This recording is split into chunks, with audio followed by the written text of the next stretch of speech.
Good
morning, everyone.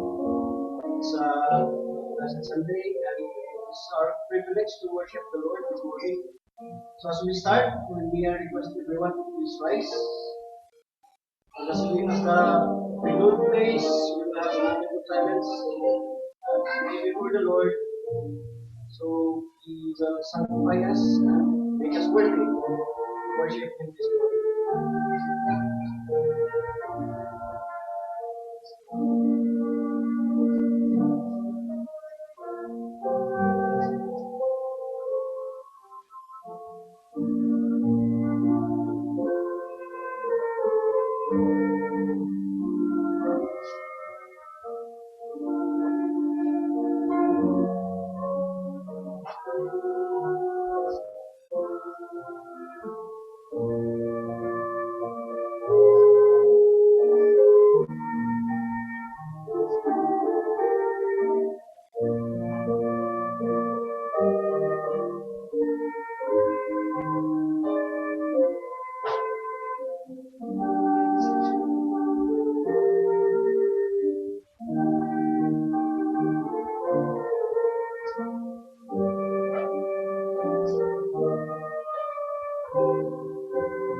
O Lord, how excellent is thy name.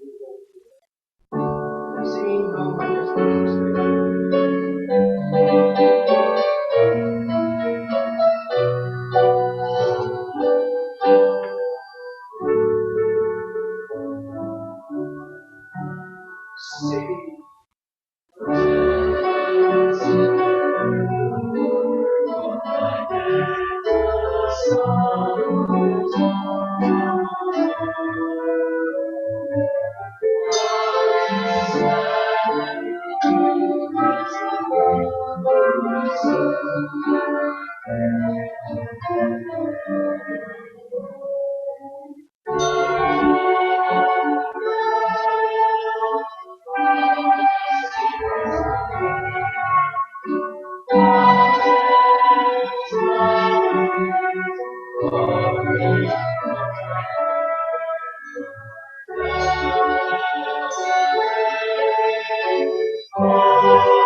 Name, come up of the request.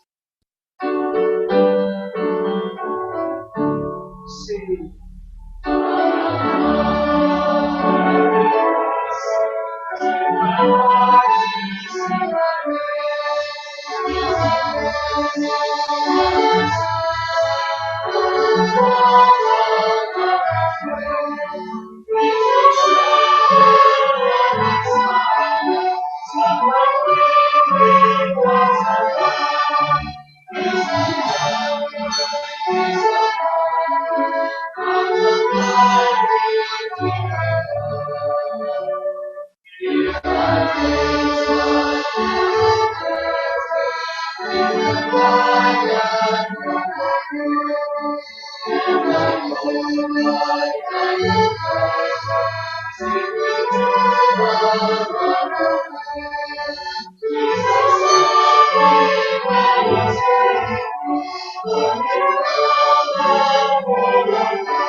Make a joyful noise unto the Lord, all ye lands. Serve the Lord with gladness. Come before his presence with singing. Know ye that the Lord he is God. It is he that hath made us, and not we ourselves. We are his people, and the sheep of his pasture. Enter into his gates with thanksgiving, and into his courts with praise. Be thankful unto him, and bless his name, for the Lord is good. His mercy is everlasting, and his truth endureth without end. Let's pray.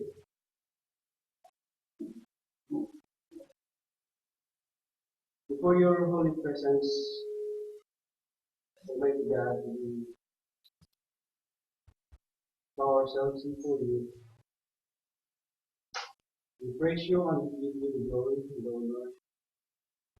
For all things belong to you alone. Thank you, Lord, for the past week that you have taken care of our lives. Thank you, Lord, for the strength in the lives that you have preserved for us. Thank you for the protection.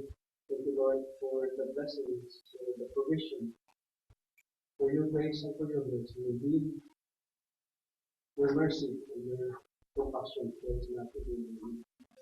And great indeed is your faithfulness.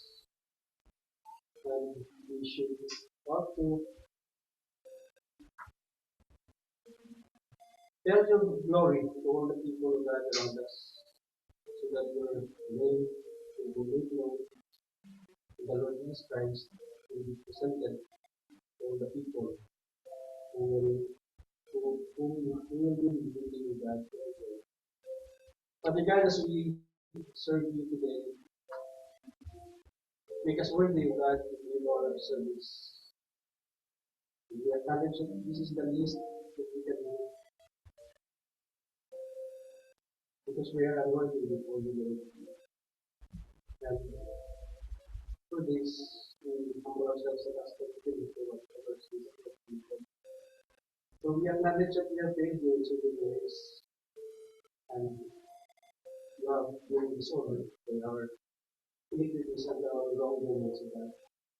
So this morning, we are going to be invite as we give our service, our humble service before the King, who is our God, our Redeemer, our Shepherd, who is so loving and so kind. So we give you all the glory, Lord, and we worship you this morning. In Jesus' name we pray.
Continue, please sing another hymn.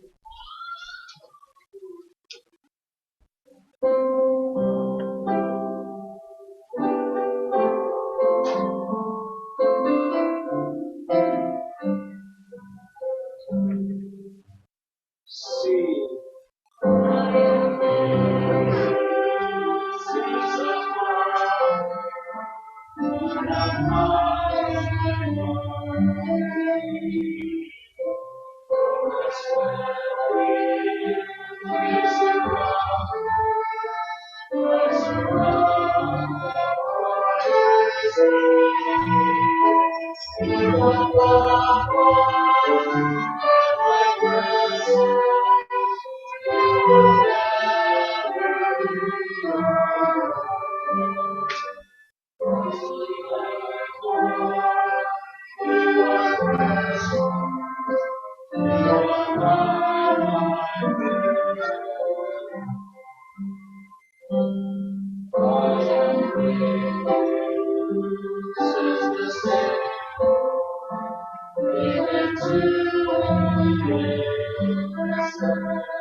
For our scripture reading, please open your Bibles in the book of Daniel. I request the congregation to please rise and the rest of God's word. Daniel chapter 7, verses 1 to 8. Please read this possibly.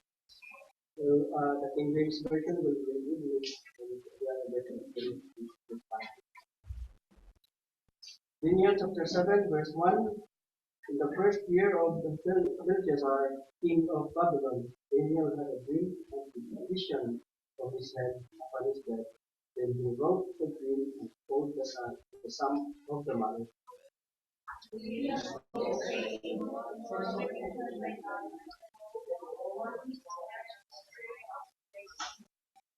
3, and four great beasts came up from the sea, diverse one from another.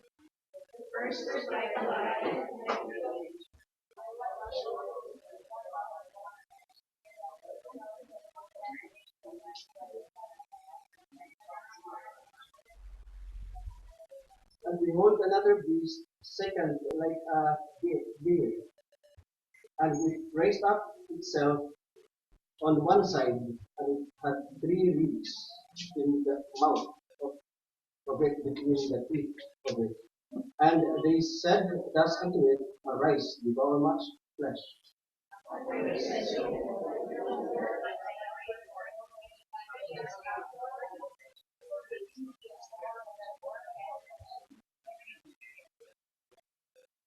After this I saw in the night visions, and behold, a fourth beast, dreadful and terrible, and strong exceedingly, and it had great iron teeth. It devoured and brake in pieces, and stamped the residue with the feet of it, and it was diverse from all the beasts that were before it, and it had tenfold. Altogether, I considered the horns, and behold, there came up among them another little one, before whom they were sitting on the threshold, packed up straight the books, and behold, in his horn were eyes like eyes of men, his mouth speaking great things. The Lord bless you.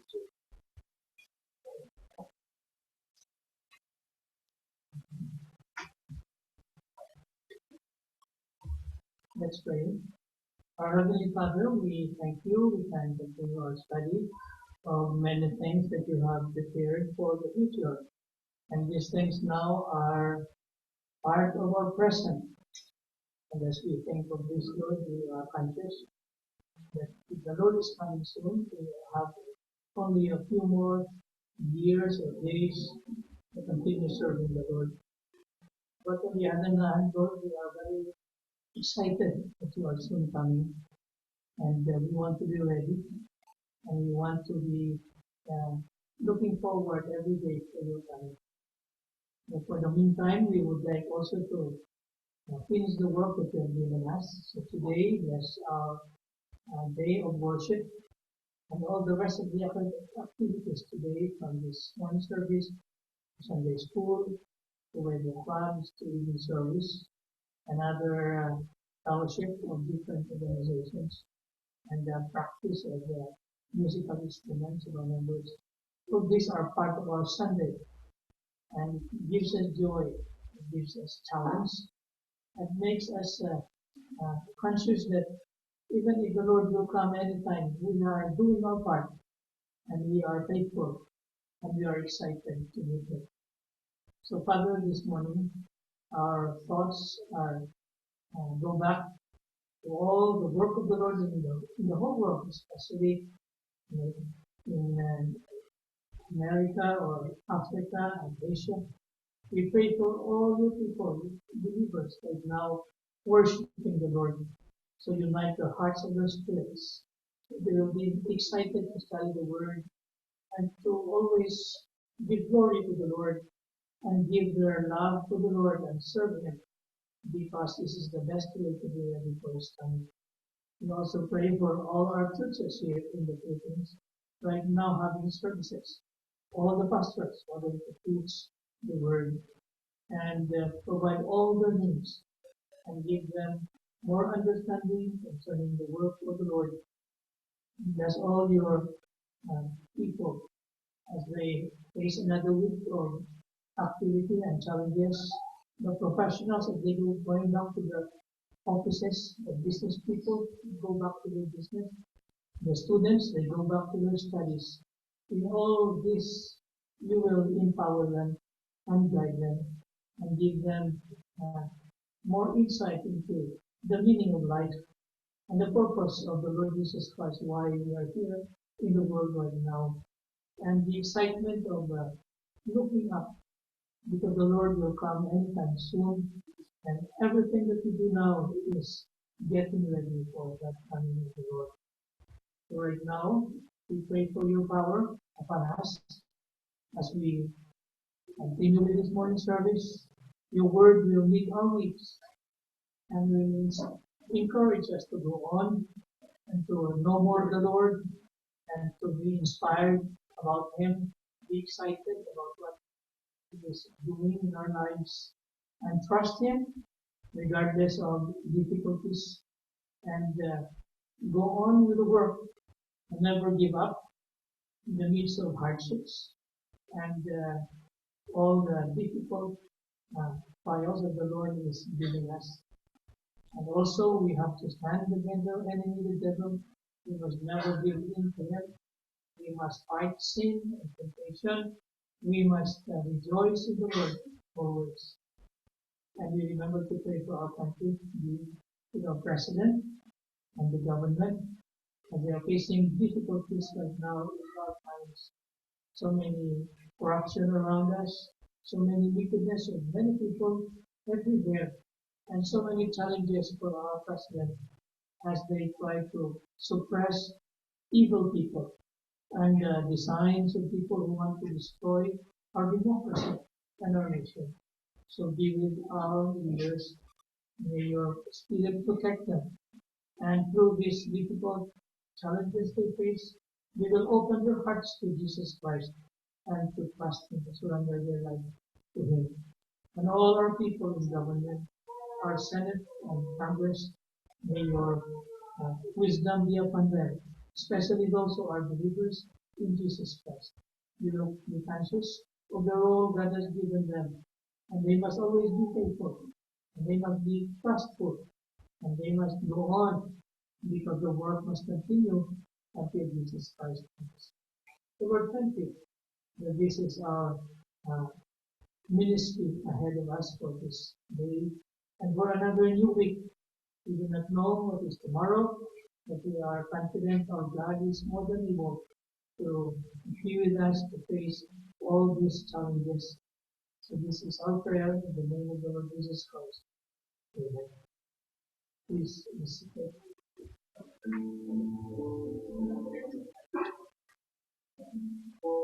Before the message, we will remind ourselves of the instruction from the book of Romans chapter 12. So let's read this all together.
Okay.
It's not here the message.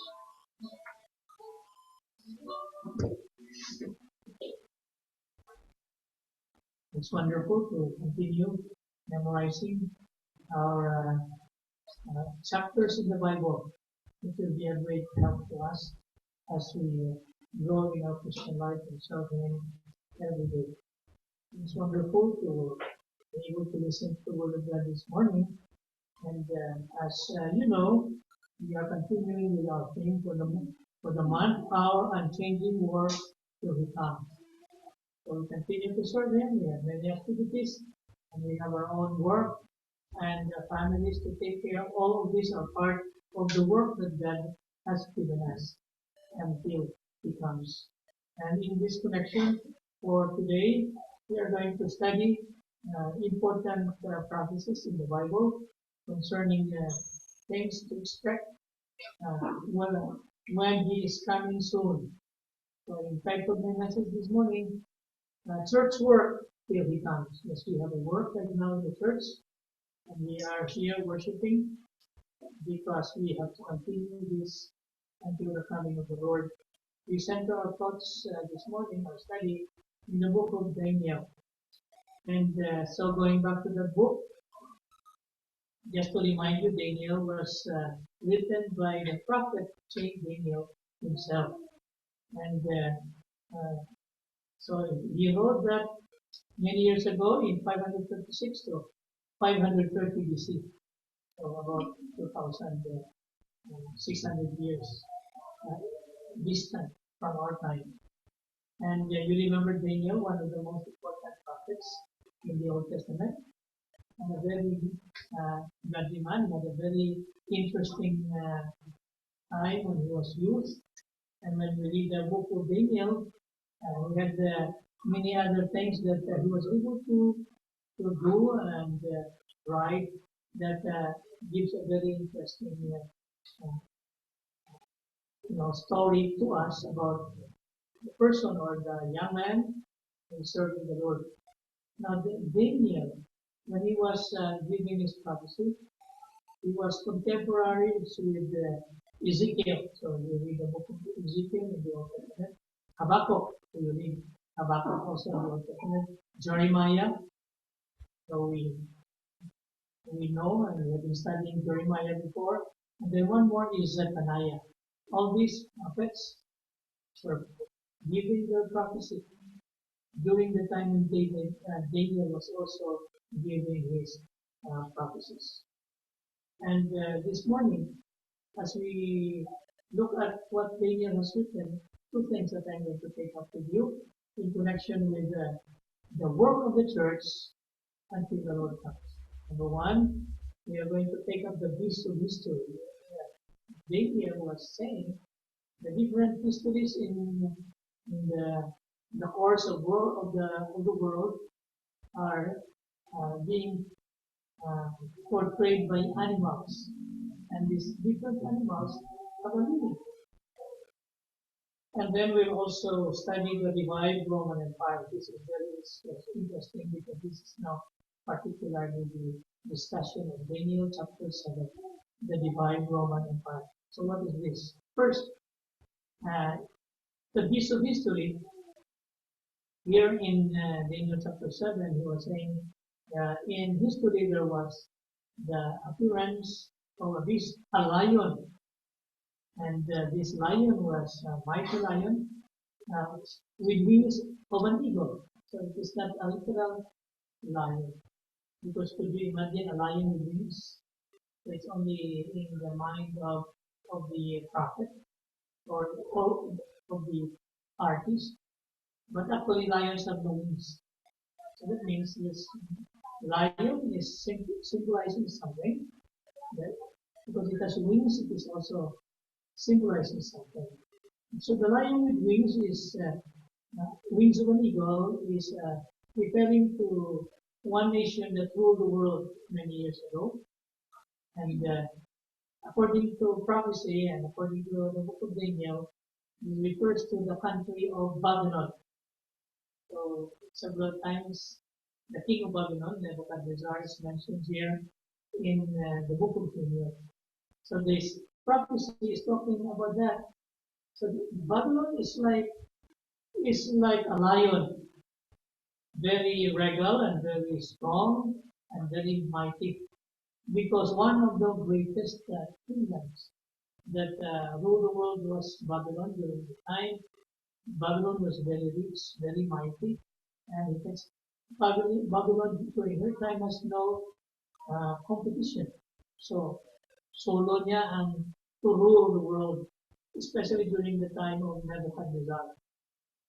And then another beast is mentioned here in first one is verse 4, and then there was a lion, and verse 5, suddenly another beast, second like a bear.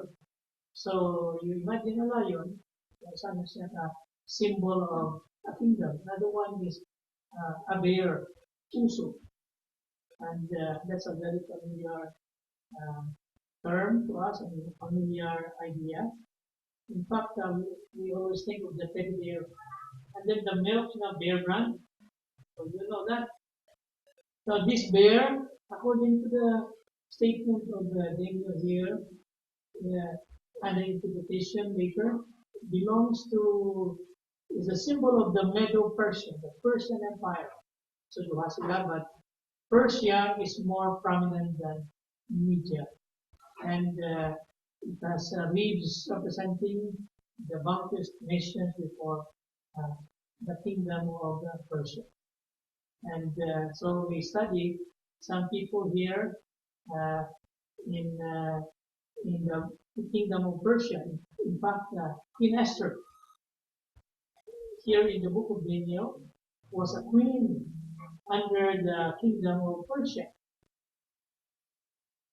And then the third one here, we read in verse 6, there is another one, another one like a leopard, which had on its back 4 wings of a bird.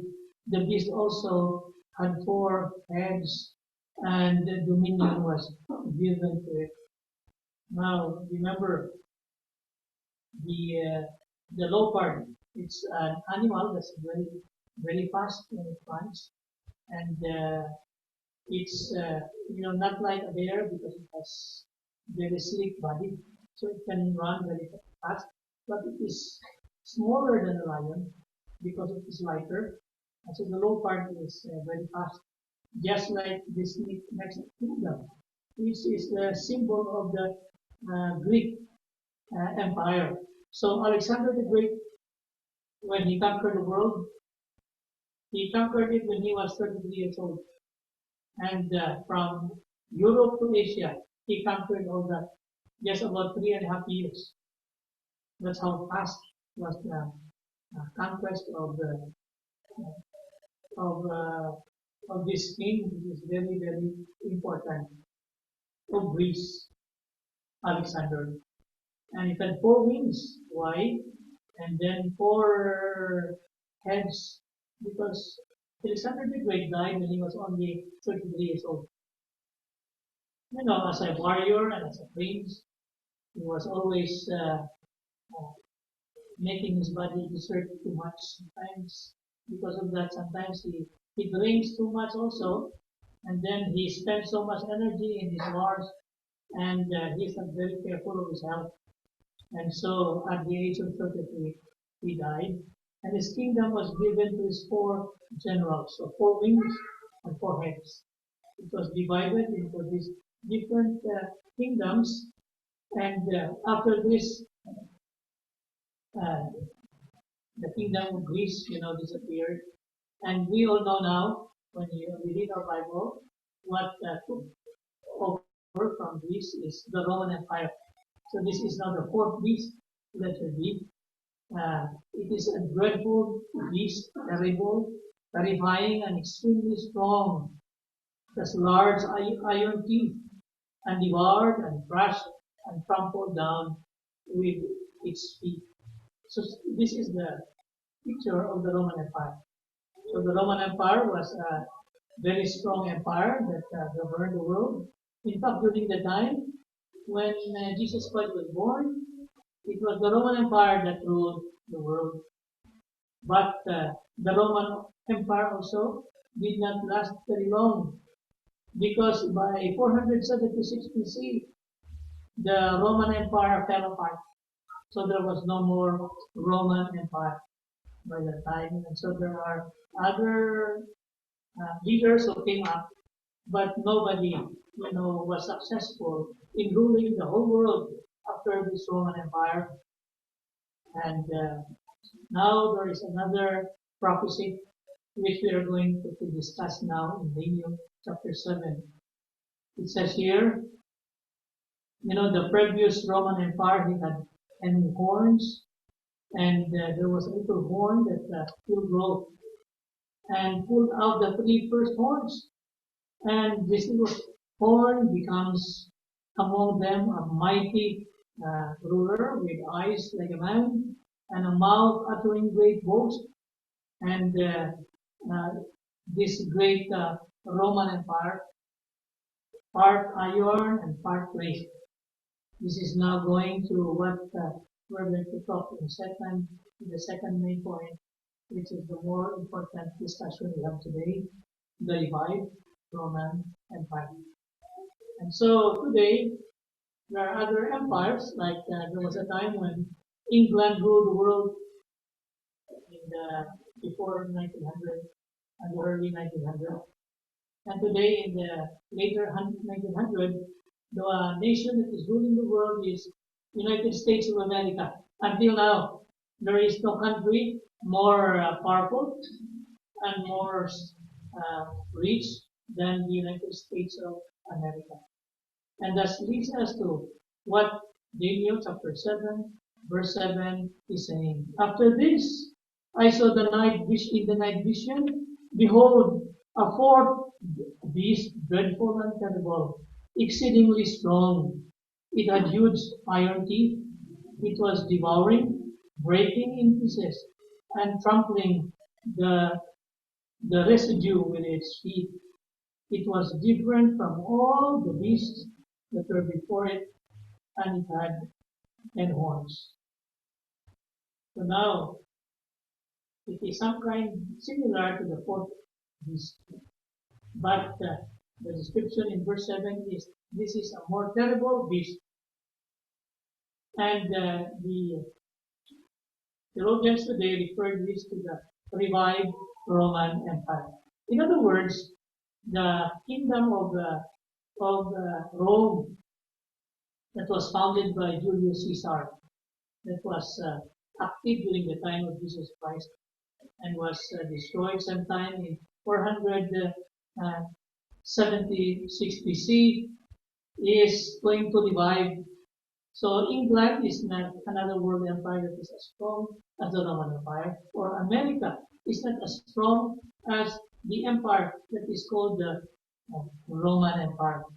There is going to start a new revived Roman Empire. And that is a big question mark to those who are studying the Bible today. What is this revived Roman Empire that's Daniel 7, verse 7 is talking about? Now, in this connection, there's a mention here about a little horn. In other words, the revived Roman Empire in the final days will have 10 kingdoms, 10 kings, in other words. And then the three of them, something will happen in the three so that they will be destroyed by something that is insignificant at first. But out of these three will come out this equal form. So that means at the start it's not very significant. But then it will become a big and powerful nation. It will swallow the three kingdoms. And as a result, it is the 11th horn. The 11th horn now will swallow the three others, and he will become the largest of the kingdom, the most powerful. He is also larger and more powerful than any of the leaders before him. And the Bible also says that as a leader, this man is also very tall, a very tall man. Now you look at the Western world today, in Europe especially, what is supposed to be the revived Roman Empire, who is a leader there right now who is very, very tall. And next, tonight also we're going to study some more about him. And next Sunday evening, we'll study something more about him. So, exciting, I will not tell you everything. What kind of man is this? Though, of course, until now, we still do not know actually who this man is. But he will be the 11th horn, who at the start was very insignificant, and later on becomes a very significant man of this important kingdom. Are we now in this final kingdom, the revived Roman Empire? Is this person now existing right now in the world? Is he already one of the leaders, but he's still not very strong yet? But suddenly, in this year or next year or 3 years or 4 years, he'll become a very, very strong man. He will be the top leader of this important kingdom. So authors are saying, theologians are saying, that perhaps the revived Roman Empire refers to a new Western group of countries. And what is the strongest and the bravest and more powerful and most powerful and richest group of the countries in the world today? No other than the European Economic Community. But the problem is the EEC right now, I think there are more than countries, more than 20 countries right now. So paano siya mahimo nga na lang? I don't know if it is really the one. Or another possibility that some people are thinking, it could be that the organizations of the world that will be created in the next few years will be 10 in all, like there was the European Economic Community. Now recently, just 2 weeks ago, remember our president attended the meeting in Laos, I think, and President Obama was there, and they have formed another one that is comprised of countries that are surrounding the Pacific Ocean. So that's another one. So that's two. Is it possible that there will be 10 organizations in all? Or it could be possible that the 20 plus European countries will be reduced into 10. And because in fact the most powerful country today is group of countries today is Europe, the NATO nations. So I don't know. I'm only a pastor studying the Bible together with you, and today is 2016. We do not know what will happen in the next 2 or 3 years. And so here, the kingdom will branch out into two great divisions. You know, it has 10 pulo-pulo ka mga toes sa iyang tingil. We have 10 toes, diba? Like in our hands, we have 10 fingers. But this kingdom is composed of 10 toes of the feet. Now, by the way, the feet has 2 legs, di ba? Hindi pwedeng ang feet, isa lang ka leg. Otherwise, at least na, puto lang yung isa ka leg, di ba? So, isa lang. But sa normal, kita we have 2 legs. What is the meaning of 2 legs? Well, possibly, the 2 legs are 2 great divisions, 2 legs of this important group of nations that will be very, very powerful. Uh, like in Daniel chapter 7 verse 19, let me read. Then I wish to know the truth about the fourth beast. So even Daniel, naglibog-ulo niya, na unsa man nga beast karon, which was different from all the others, exceedingly dreadful, with its teeth of iron and its nails of bronze, which devoured, broke in pieces, and trampled the residue with its feet.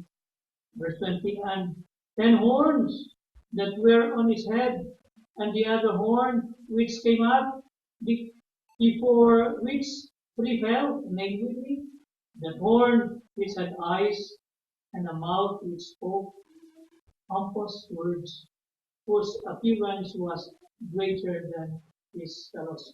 His fellows. So that's why the word greater here, one commentator implied that he must be a very tall man, maybe 6'6" or more, or maybe even almost 70, very tall man. And uh, and uh, so out of these two legs will come out the 10 toes. And in the sentence I wrote here, it will become the final Antichrist. So today there are many Antichrists. So Hitler was like an Antichrist. Mussolini was like an Antichrist. I think we have some leaders today in the world who are religious leaders, so they could become maybe like Antichrist also. I don't know in the Philippines, kinsa mga leaders in here na mahimo ang mura si Antichrist ha? I don't really know. But these are only representations of the Antichrist. Because at the end of our time, there will come out a great man who will be the real Antichrist that we are looking forward. And when he becomes the Antichrist, it will happen already in an age that is after our age. Right now we are in the age of grace, and sometime in the next year or several years, the age of grace is going to end. And the first part of that new age, it will be a period of peace for 3.5 years, when this man who is the Superman of the future will become, accepted, and he will be a great leader. But in the last 3.5 years, he will show his true colors, and he will maybe usurp the whole world and will try to rule over all the world, especially Israel. And so this portion will lead us to Matthew chapter 24. There are verses here that the Lord Himself has spoken. I will just refer this to you just briefly. Matthew 24, verses 15 to 22. Therefore, when you see the abomination of desolation spoken of by Daniel, the abomination here refers to the Antichrist. Whoever standing in the holy place, so this abomination, this Antichrist, someday he will possess the holy nation Israel, and he will, in fact, he will proclaim himself God of the Jews. He will possess the temple of Jerusalem, and he will demand people to worship him. So the statement of Jesus Christ in Matthew 24 implies to us that in the future, the Jews will rebuild the temple. So even just last month, there are some news in Europe or in Israel with some Jews referring to the revival or the building of the temple in Jerusalem. In fact, the Jews already have prepared all the parts, all the materials needed. They already have the plans, the architectural plan and design, and they have already collected materials. Somewhere in Israel, they have kept it there and ready anytime if they have the chance to build the temple of Jerusalem. The problem is right now in that side of the temple is a Muslim mosque. So how can the Jews build the temple? But here in Matthew 24, it is implying that during that time the Antichrist will dedicate himself in the temple and demand that the Jews will worship him. They will consider him the Messiah. Naku, kayo nga problema na siya. So anytime soon, there will be something interesting that will happen in Israel, so that this prophecy will come to pass. But how? It's everybody's guess. I will not. I will not try to add one more. But here, as we continue studying here, uh, during this time of the Great Tribulation, the last 3.5 years of the next age, verse 17, let him who is on top of the house not go down to take anything out of his house. So there will be war in Israel. And the Antichrist will try to destroy the Jews. So the Jews have to flee. And it says here in verse 19, woe to those who are pregnant and to those who are nursing babies in those days. So kalukay ko no ang mga Jew na mabdo sila, wala pa nakanak, at may mga anak sila, may mga baby sila. Kay during that great persecution of the Antichrist, daghan mga type 20, pray that your flight may not be in winter or on the Sabbath. Pray that when the anger of the Antichrist will attack Israel, it will not be Saturday or Sabbath. Otherwise, many Jews will not be prepared because they will be worshiping in their synagogue or in the temple. And then another one here, for then there will be a great tribulation. So here, it's very clear in the Bible. The second half of the next period of the 7 year tribulation, the last 3.5 years is called the Great Tribulation, such as has not been since the beginning of the world until now, until this time, no, nor ever shall be. And unless those days were shortened, no flesh would be saved, but for the elect's sake, those days will be shortened. So there, very, very clear from the Bible, this statement about the coming great tribulation. And so there's another part in the Bible that is talking about this. We now go to 2 Thessalonians chapter 2. Another portion that Paul wrote here is referring to this important event. 2 Thessalonians chapter 2, starting with verse 3, I read, let no one deceive you by any means, for the day will not come unless the falling away comes first, and the man of sin is revealed, and the son of perdition. Now who is the man of sin? The son of perdition. He is the true Antichrist who is coming. And what is the falling away? Everybody will say, oh, he is our Messiah. He is our Savior. And they will come to worship him. Verse 4, who opposes and exalts himself above all that is called God or that is worshipped, so that he sits as God in the temple of God, showing himself that he is God. So they're very clear in it, no? 2 Thessalonians chapter 2. He will go into the temple of Jerusalem and demand that all the Jews and people of the world worship him. So again, I was saying to you a while ago, the problem is there is no temple yet. So the solution is very soon in Israel right now. Since Israel has prepared all the parts needed to build the temple, they will build it soon. How can they build it there right now in the Muslim mosque? I don't know. Maybe there will be an earthquake to destroy the temple, the Muslim mosque right there. Maybe there will be another war, and Israel will be able to conquer it. Or maybe there will be an accidental explosion of a bomb that will fall from the sky. Mahulog dito sa kwarta, sa temple, sa Muslim, and then down siya. Wala na siya. So, reason na for Israel to rebuild the temple. So I'm only guessing, huh? I'm only imagining things. So I don't really know. what will happen. So when it happens, it will be very exciting thing. The good thing is, God is God. So God knows what He's doing. In His own time, He will do something even beyond our imagination. So verse 5 in this last passage, 2 Thessalonians 2, do you not remember that when I was still with you, I told you these things, and now you know what is restraining, that He may be revealed in His own time? For the mystery of lawlessness is already at work. What we say is already there. Most probably, Antichrist is already here.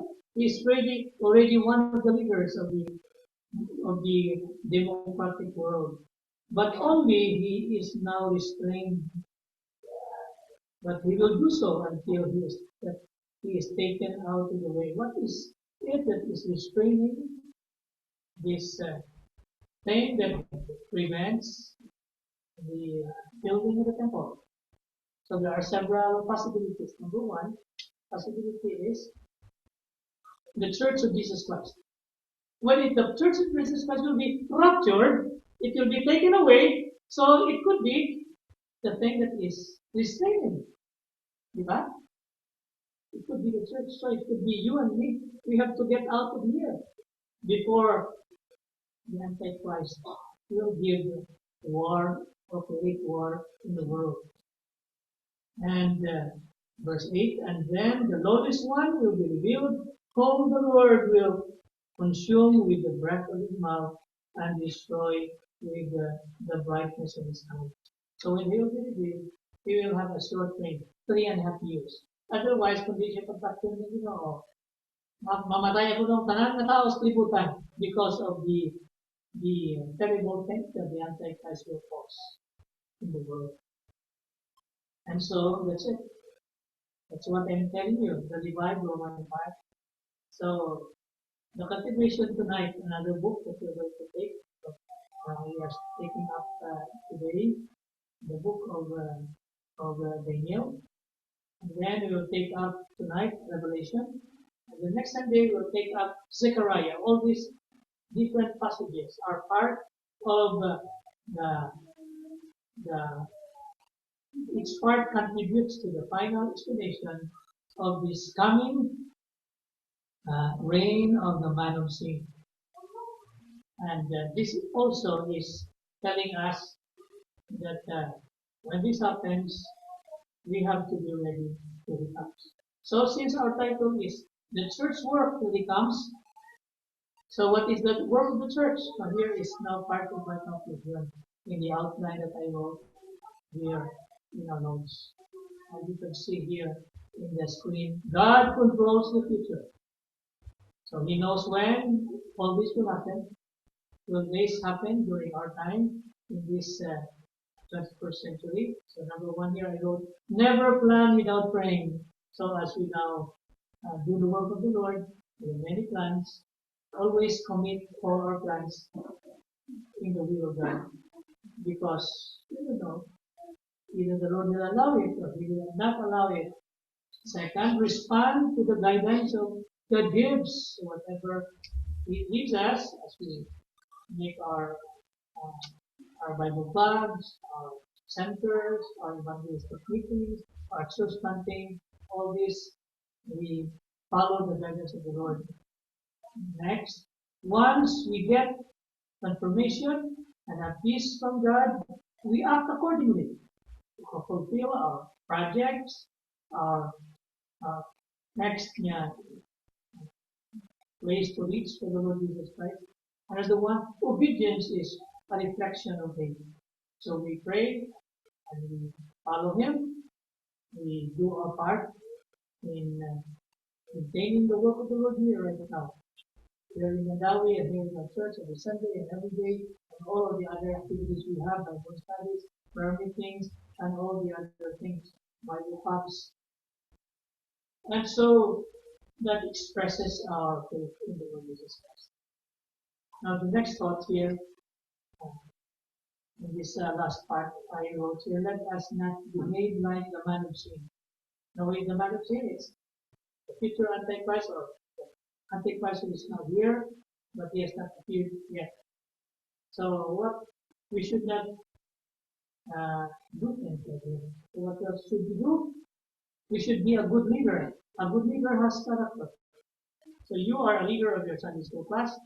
You are a leader of an organization, youth or juniors or young adults or the women, the mothers, or the men's class. So what are you? You must have all this. Never plan without praying and respond on. I mean, let us behave not like that man of sin, but let us be leaders with character. Am I a man of character? You a man of character? Another one works constructively. So in our work right now, in your profession, in your office, at home, are you contributing constructively to the benefits of your family or of your company? So you must work constructively. Third, chooses right causes. What is the cause for which you are standing now? Is it a cause for the Lord? Is it a cause for your company or your uh, people you love? So you must choose the cause that has a bearing for eternal reward from God. Have good hearts. What about your heart? When you do something, is it because your heart is right with God and your heart you love people, you love souls of men? Next one, does service. You are doing service that impacts. It means what you are doing now is a kind of service that will have a bearing for eternity, a bearing for the kingdom of God. So that's what I mean with the word impact. That's an important relationship, not just in Mandaue City as a political unit. No, I'm talking about the impact there about towards souls of men and the Church of Jesus Christ and the future of the people of God. Another one. So are you looking at a great leader who has competence and effectiveness? So what kind of heart do we have? Do you have? Are you following a human leader that has no bearing in eternal things? Or are you following a man like your Sunday school teacher, our church deacon, our church workers, who are leaders who are competent in doing the work of the Lord? Another one here gives progress. Are we following fellow believers who are very progressive in their minds and in their ministry and in the way they could behave? Right now, where they are always very progressive, following what the Bible teaches. And then has good head. In other words, what he thinks is always steady and very gentleman, very honest, very godly, ang iyang utak. Not heady, the word heady in English, to be something very, somebody very proud, but you are heady. You always think of your intelligence. But if you have a good head, in other words, you're not very proud of what you know or what you have. You are always yielded to the Lord and following His real rules. And finally, you make skills that are influence. Now, what are your skills right now? Is it the skill of leading people? Are you using that to influence people to the Lord? Is it the skill of music? Are you using your songs to influence people to surrender their lives to God? Or what is your skill? Is it the skill of leadership? So you use that leadership that you have to influence people to be under the leadership of the Lord Jesus Christ. So this is what I mean. Church work really comes. So these different things that we are doing here, allowing God to control our lives and our future and our plans, are are things that are part of the work of the church. and the work of God. And if we are faithful in doing this until He comes, then He will be able to bless us and give us reward. So these are just the initial things that we would like to take up with you as we are uh, looking at some of this unchanging work that we are doing to become. So, church work, are we doing it? Our church responsibility, church assignments, are we participating and taking part in all this? As we do this, we are making ourselves available. So whatever happens to the world, whether the new Roman Empire will come and happen anyway, we cannot stop it anyway, whether the final Antichrist is here and will soon appear, we cannot stop him anyway. What our role is to finish the assignment the Lord has given us.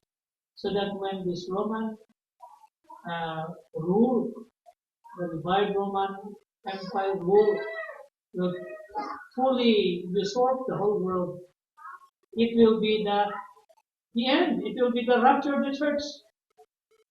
And whatever ministry we have, service we have done to the Lord, we have finished. So that the Roman Empire fulfilled its role. What is important is we have left our testimony. We have left and finished our responsibility. We have done the thing that God has given us.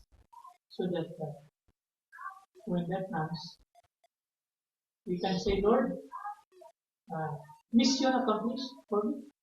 I am ready now for the eternal service that you have reserved for me. And as we continue the message tonight and next week, I pray that you will say, Lord, it's really true. We are in the last days. It's really true that we have our final chance to follow your will. It's really true that it is the most exciting thing that we could ever do today to follow you. And when it comes, let it come. I have no fear. I am ready. I am excited because when he comes, then he will prepare me for a greater and more wonderful service that will last forever. And it will be mine. And no one can take it away. So are you ready for that? Shall we break? Our Heavenly Father, thank you for these important thoughts. Now bless our hearts as we continue to study this for the rest of the month. And may we be conscious that we must live normally and joyfully and obediently following what the Lord wants us to do. Because this is our responsibility today until He comes. So may today be another day when we obey Him with all joy. In Jesus' name we pray. Amen.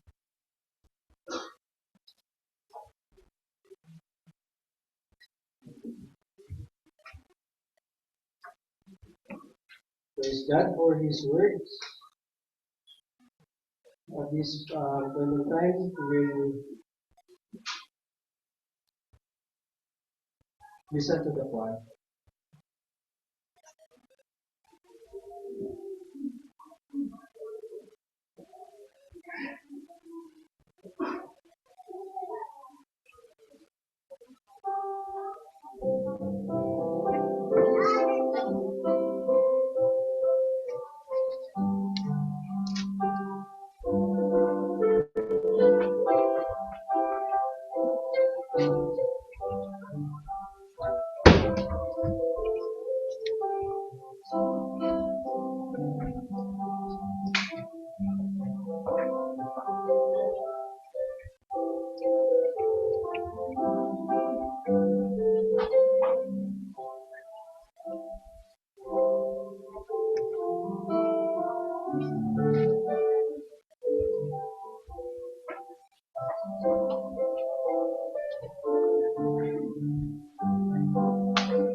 Shouting in the skies from the multitudes of Christ, changing the twinkling of an eye, changing the twinkling of an eye, changing the twinkling of an eye. The trumpet shall sound, the dead shall be raised, changing the twinkling of an eye. And it runs in the clouds descending, and they who love me from the grave shall wake and praise you, with joy and not with fear. When the body and the soul are united, and both no more to die. What a shouting there will be when its progress makes me see, changing the twinkling of an eye, changing the twinkling of an eye, changing the twinkling of an eye. The trumpet shall sound, the dead shall be raised, changing the twinkling of an eye. The sea that was soaring weakness shall then be racing calm, and the songs of the Lord millions shall hear that peaceful dawn. When the gun is simply holding the morning, and night's dark shadows fly. What a shouting from the shore when we meet to part no more, changing the twinkling of an eye, changing the twinkling of an eye, changing the twinkling of an eye. The trumpet shall sound, the dead shall be raised, changing the twinkling of an eye. Change in the twinkling of an eye.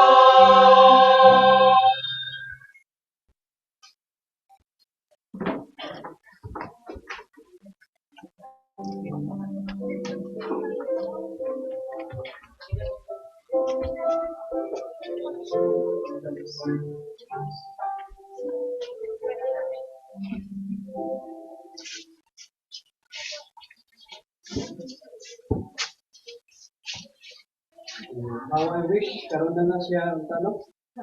Kasi kailangan pa mo report sa office tomorrow. Ako niya ganahan.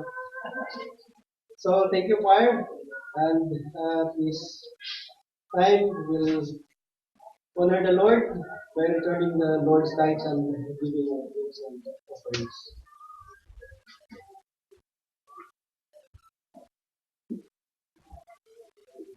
Let's pray for the offering. Our precious Father in heaven, we thank you, Lord, for this morning. Thank you for the message that we have just heard, Father. And we thank you for the promise we're coming, and we thank you for the hope that you have given to us. And we thank you, Lord, for the salvation that you have given and for your grace and mercy. And we thank you, Lord, for this morning that we can be able to discern your tithes and then give an offerings, Father, and you give us a good heart and help us to do it grudgingly, Father.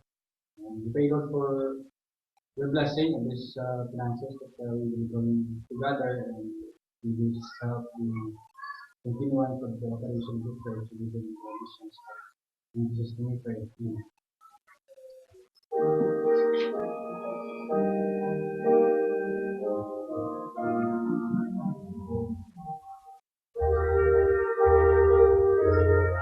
Amen.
We would like to welcome our brethren this morning for worshiping with us.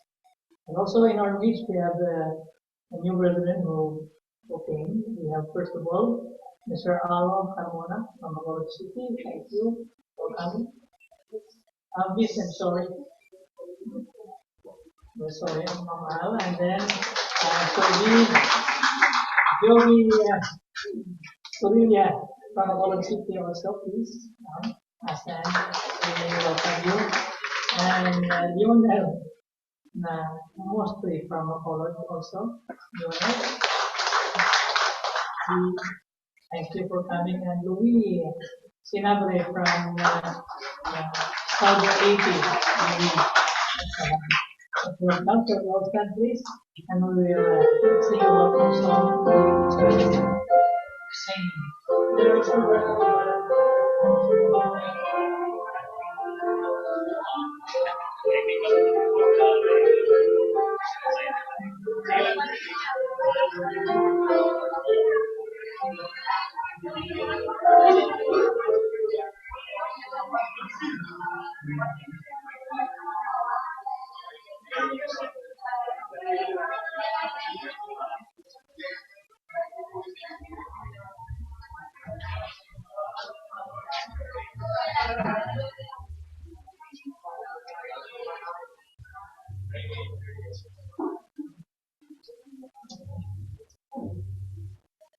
So welcome visitors and we would love to see you next Sunday then.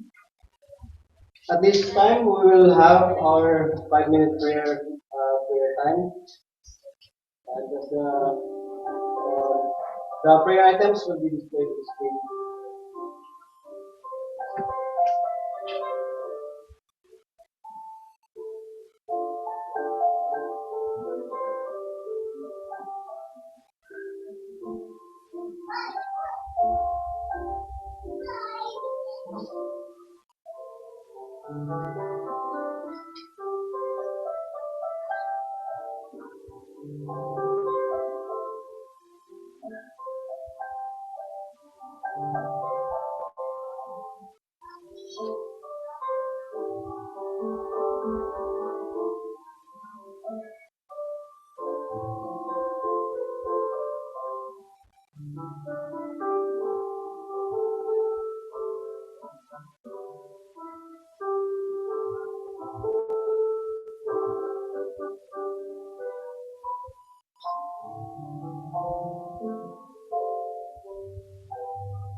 Additional announcement, we are starting the Christmas cantata. We want to let it go. We have more practical.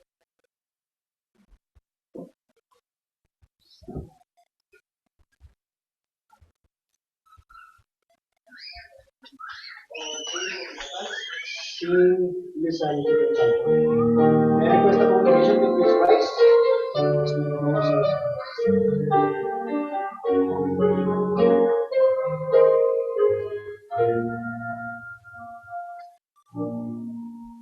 sing.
Thank you, Lord, for this beautiful challenge and a wonderful reminder for today.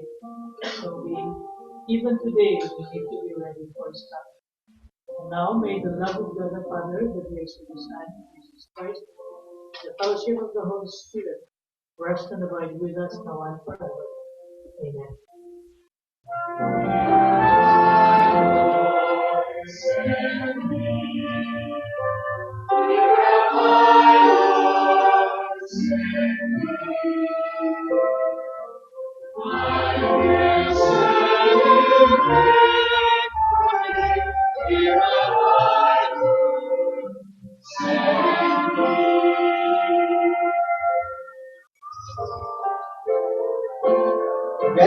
everyone. God bless us all.